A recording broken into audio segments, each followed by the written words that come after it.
Je vous propose une balade en Auvergne aujourd'hui à bord du Gentiane Express. Nous serons en compagnie de Tristan Brohan, en cabine d'un Bleu d'Auvergne, l'un de ces puissants petits autorails qui ont sillonné les lignes de la région de la fin des années 50 à l'aube de la décennie 2010. Un parcours qui nous amènera de Riom-Esmontagne à Lugarde sur le plateau du Cézallier. Bonjour et bienvenue dans l'Aiguillage.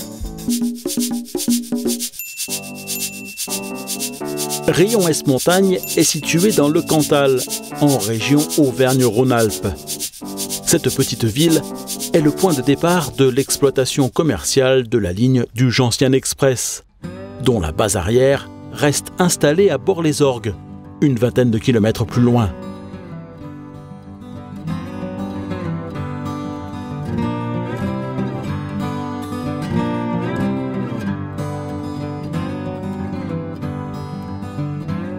La commune de Riom-Esmontagne compte un peu moins de 3000 habitants, dont beaucoup se souviennent de leur trajet en train pour se rendre à l'école ou à l'armée.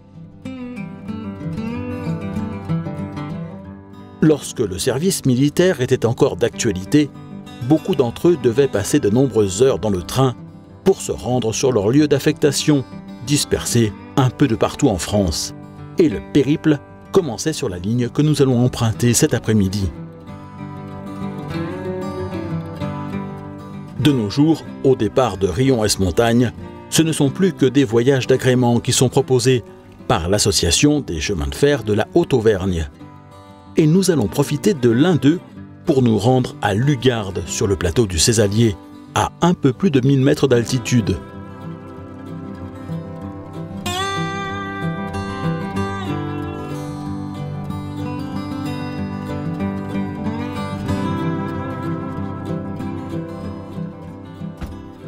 Nous prenons place à bord de l'une des deux cabines de conduite de l'autorail et Tristan lance le moteur qui se trouve juste derrière.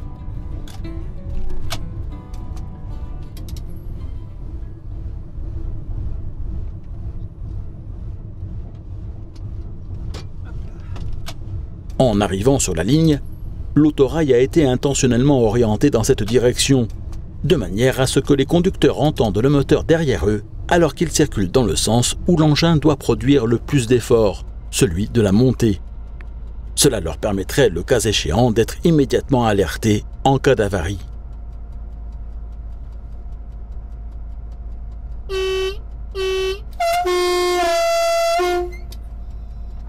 Le chef de train ayant donné le signal du départ, notre autorail fait ses premiers tours de roue pour sortir tranquillement de la gare. Donc là on est parti de Riom-Esmontagne, donc à 840 mètres d'altitude. Voilà, on a une petite descente là jusqu'à l'entrée du tunnel de l'Estan. Et ensuite on va attaquer la rampe de 30 pour 1000 jusqu'au plateau du Cézallier, donc à 1060 mètres d'altitude.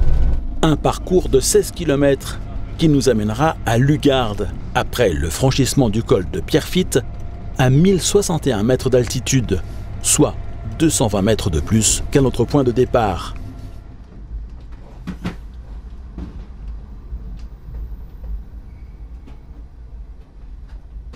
La ligne qu'emprunte le Gentiane Express a été construite par la Compagnie du Paris-Orléans, principalement pour acheminer les vins produits dans le sud de la France jusqu'à la capitale.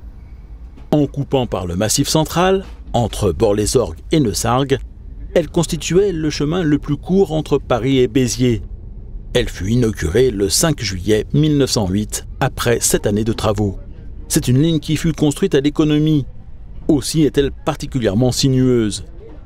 Pour limiter au maximum le recours à la construction d'ouvrages d'art, les ingénieurs optèrent pour un tracé suivant au plus près le relief des montagnes. Mais, coup dur pour cette ligne, en 1950, la construction du barrage de Bord-les-Orgues en noie toute une partie et coupe toute communication ferroviaire avec le nord. La construction d'un tunnel pour créer une nouvelle section de ligne est bien envisagée et même entreprise, mais elle ne sera jamais menée à terme. C'est l'histoire du tunnel oublié de la Fourcherie que je vous avais raconté il y a bien longtemps, certes, au cours de l'une des toutes premières saisons d'Aiguillage. Forcément, ainsi coupée en deux et privée de tout débouché vers le nord et Paris, cette ligne ne pouvait dès lors que connaître le déclin. pour finalement être fermé en 1991 et ne survivre que grâce à la création du Gentiane Express. En 1993, voilà, 2 ans après la fermeture de la ligne, donc création de l'association Les Chemins de Fer de la Haute-Auvergne, née de la volonté d'amateurs de trains touristiques et puis surtout des gens qui étaient amoureux de la région et qui refusaient un petit peu le destin tragique de la ligne, parce que si effectivement l'association n'avait pas été créée, on aurait sûrement eu une voie verte ici avec je dirais les problèmes qu'on connaît, hein, c'est que malheureusement le train disparaît du territoire, alors qu'il y a toute sa place encore en tant que train touristique. Il y a vraiment une pertinence à avoir des trains touristiques sur le coin. Donc 93, création de l'association, 4 ans de travaux, de réhabilitation, de paperasserie pour mettre un petit peu en service, remettre en service le train. Et en 97, donc le train roule de nouveau entre Rion-Esmontagne et Lugarde. Voilà, premier tour de roue du Gentiane Express en 1997. Du temps de son exploitation par le Paris-Orléans, puis la SNCF, le trafic marchandises était relativement important sur cette ligne. Le train servait à emmener des bestiaux vers les plus grandes foires de la région, dont celle de Rion-Esmontagne. Il était utilisé pour la transhumance.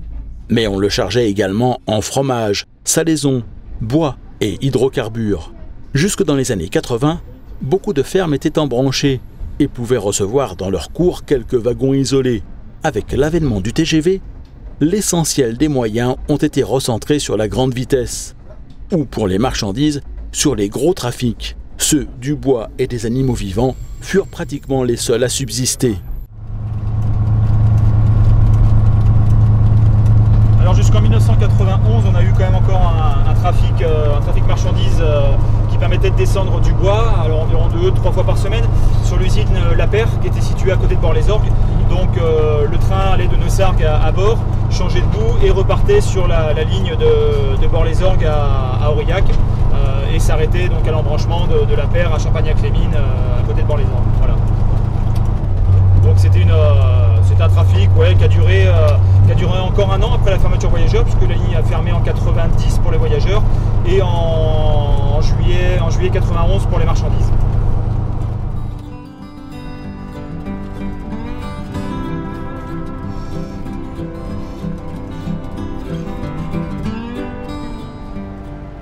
Au total, la balade dure environ 2h30, comprenant à l'aller un arrêt photo au sommet du col de Pierrefitte, puis 3 quarts d'heure de pause dans le village de Lugarde que les passagers du train peuvent prendre le temps d'aller visiter, à moins qu'ils ne préfèrent prendre un verre dans l'un des cafés de la commune.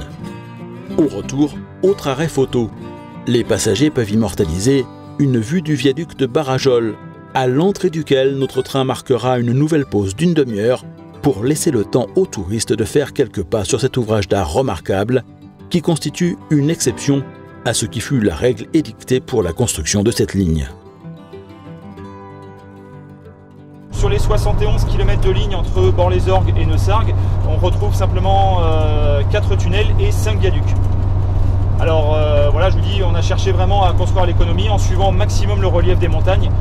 C'est pour ça que la ligne, elle serpente énormément. Quand on regarde le tracé de la ligne, on trouve très peu de lignes droites. Hein. C'est essentiellement des courbes avec des déclivités très importantes, des rampes de 30 pour 1000. Donc là, on vient d'attaquer la rampe de 30 pour 1000 depuis le viaduc de Barajol. Voilà, on a vraiment très peu d'ouvrages d'art. Si on prend l'exemple de la ligne de Clermont-Ferrand à Nîmes, sur 260 km, vous avez par exemple 103 tunnels. 103 tunnels répartis sur 250 km, alors que sur les 71 km entre Bord et Neussargues, vous n'en avez que 5. 5 viaducs seulement, mais celui de Barajol est un ouvrage particulièrement remarquable. Alors Barajol, effectivement, ouvrage vraiment mythique de la ligne qui vraiment caractérise un petit peu le savoir-faire des hommes du Paris-Orléans, parce que c'était vraiment quelque chose d'extraordinaire, construit de 1903 à 1907. À l'époque, bien sûr, il faut bien s'imaginer qu'on n'avait pas de grue, on n'avait pas les ordinateurs qu'on a maintenant. C'était tout de tête, avec des compas, avec des règles, avec des équerres.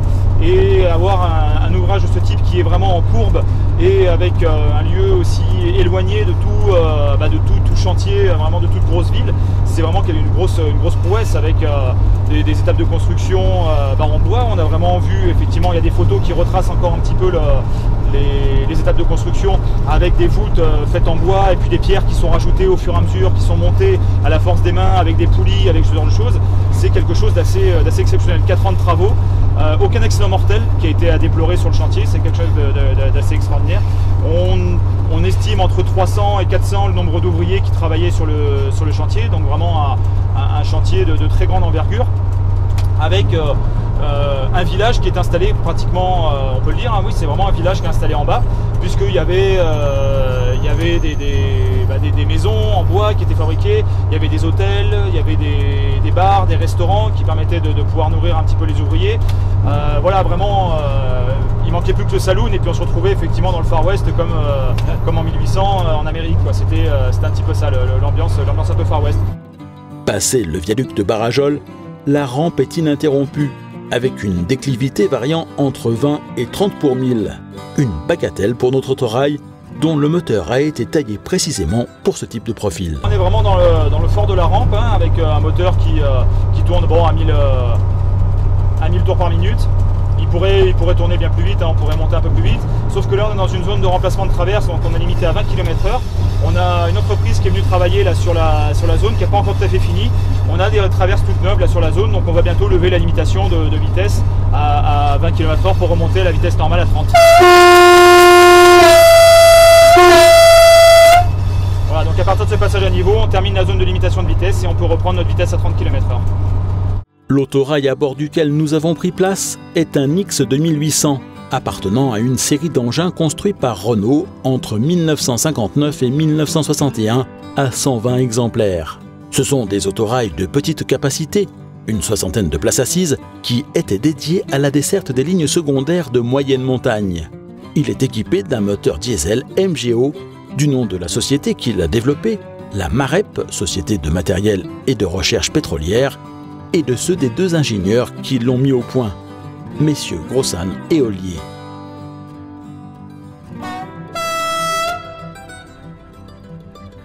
Les X 2800 ont été conçus pour être exploités dans toutes les configurations imaginables, avec ou sans remorque, associés à un ou deux autres autorails du même type, et leurs remorques. On pouvait ainsi voir circuler sur ces lignes des combinaisons de 4 ou 5 caisses d'autorail, portant à 300 le nombre de voyageurs qu'il était alors possible de transporter, quand ce n'est pas un wagon marchandises qui était accroché à l'autorail pour réaliser un transport combiné de voyageurs et de marchandises, dans un souci de rechercher la plus grande rentabilité possible.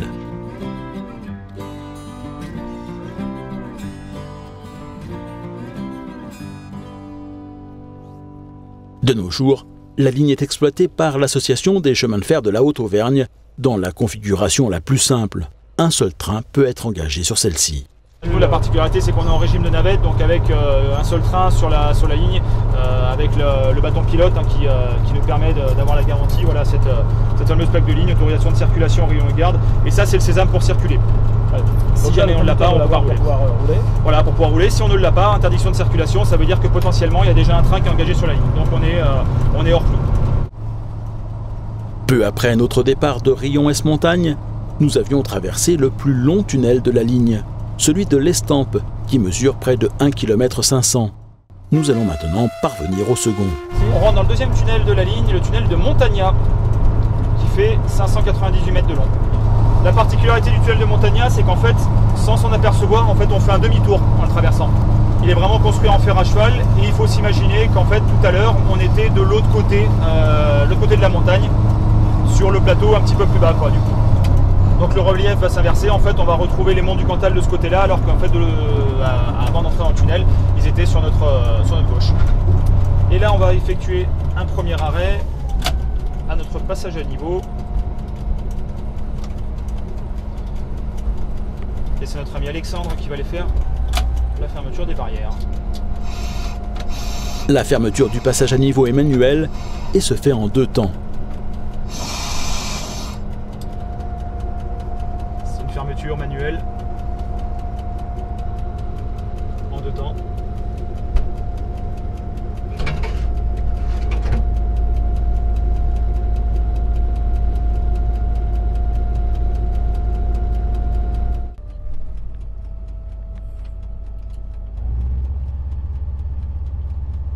Cela fait 12 ans que Tristan a rejoint l'association des chemins de fer de la Haute-Auvergne. Mais lorsqu'il ne conduit pas les trains du Gentian Express, eh bien, il en pilote d'autres pour le compte de la SNCF cette fois-ci. Tristan est conducteur de train rattaché au dépôt de Clermont-Ferrand, et donc bien placé pour recueillir les souvenirs de ses collègues qui ont conduit des autorails X2800 entre Bort-les-Orgues et Neussargues, alors qu'elle était encore ouverte à la circulation des trains de voyageurs. Les conducteurs de Clermont-Ferrand ont en tête toujours ces voyages en 2800, parce que quand on allait sur le Mont d'Or en 2800, c'était vraiment quelque chose d'exceptionnel. On avait les voyageurs qui venaient dans le fourgon, qui discutaient avec le conducteur, le chef de train qui était là. Je me rappelle effectivement de voyages où il y avait des habitués qui venaient récupérer les champignons quand on s'arrêtait à des arrêts comme Saint-Sauve. Voilà, ils montaient dans le fourgon, ils montraient la cueillette de champignons qu'ils avaient fait pour les débarquer à la Bourboule. Enfin, voilà, c'était vraiment un autre chemin de fer, du chemin de fer de grand-mère, comme on dit un petit peu, qu'on retrouve encore dans le Cantal, sur Aurillac, là, quand on va sur Neussargues, Massiac, ce genre de choses, des petites gares encore qui ont gardé un petit peu ce charme, un petit peu de chemin de fer de grand-mère. Mais le bruit vraiment caractéristique de 2800, il résonne encore dans la tête de tous les conducteurs un petit peu anciens, pas les jeunes, parce que bien sûr les 2800 on les a perdus à partir de 2005-2006 sur Clermont-Ferrand, mais dans la tête des anciens conducteurs, ça résonne encore sur la ligne. Tout en nous racontant l'histoire de cette ligne, Tristan garde bien sûr un regard vigilant sur la voie. Alors là aujourd'hui c'est pas des bestiaux qu'on a, mais c'est un sapin qui malheureusement est tombé sur la ligne. Sympa. Il va falloir jouer de la tronçonneuse, accessoire indispensable ici, qui est toujours embarqué à bord des trains, car ces sapins qui ont été plantés en haie au moment de la construction de la ligne avaient comme rôle de la protéger de la neige et d'empêcher les congères de se former. Mais comme leurs racines ne sont pas très profondes, il n'est pas rare que l'un d'entre eux, poussé par un coup de vent, tombe sur la voie.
Le temps de dégager l'obstacle et nous sommes bien vite repartis. Tristan klaxonne à tue-tête pour prévenir les villageois de l'arrivée du train. Les bars savent ainsi qu'il est temps d'ouvrir leurs terrasses. Des clients arrivent. Nous entrerons en gare de Lugarde avec 7 minutes de retard. Le temps perdu en raison du sapin qu'il a fallu dégager des voies. Un incident que Tristan consigne soigneusement dans le carnet de bord de l'autorail à notre arrivée. Nous aurons tout de même quelques minutes pour aller visiter le village, avant de repartir pour Rion-Esmontagne. Tristan prendra place dans le poste de conduite situé à l'autre extrémité de l'autorail, beaucoup plus silencieux et bien moins soumis aux vibrations qu'à la montée. Nous nous arrêterons comme prévu pour faire une photo du viaduc de Barajol, puis pour aller faire quelques pas dessus. Nous arriverons sans encombre et à l'heure en gare de Rion-Esmontagne, où cette journée d'exploitation se terminera par une tournée d'inspection de l'autorail appelée Visite à l'arrivée. Je vous propose dans un bonus que vous trouverez sur la page Facebook d'Aiguillage et dans une vidéo annexe publiée sur sa chaîne YouTube de faire cette visite en la compagnie de Tristan.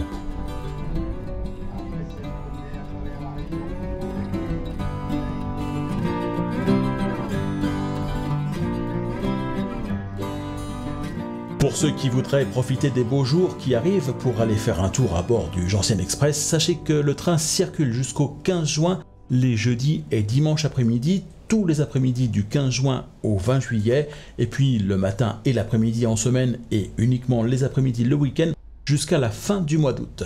D'autres circulations seront encore organisées jusqu'à la mi-octobre. Vous retrouverez le détail de ces horaires sur le site gentiane-express.com. La semaine prochaine, nous irons rendre visite à Mémorail Quercy Vapeur, un musée ferroviaire installé dans une ancienne halle à marchandises à Saint-Géry, non loin de Cahors. D'ici là, sachez que vous pouvez télécharger gratuitement le guide aiguillage du tourisme et des loisirs ferroviaires sur le site d'Aiguillage. Plus de 700 adresses pour des idées de balades ou d'activités à faire seul ou en famille, en France, en Belgique, en Suisse et au Luxembourg. Et passez en première classe en décidant à votre tour de soutenir la production du magazine Aiguillage. Pour une somme laissée à votre libre appréciation, vous accéderez à une version sans publicité des reportages d'Aiguillage et à la possibilité de les télécharger très simplement et en haute définition, mais surtout vous permettrez à ce magazine de continuer d'exister.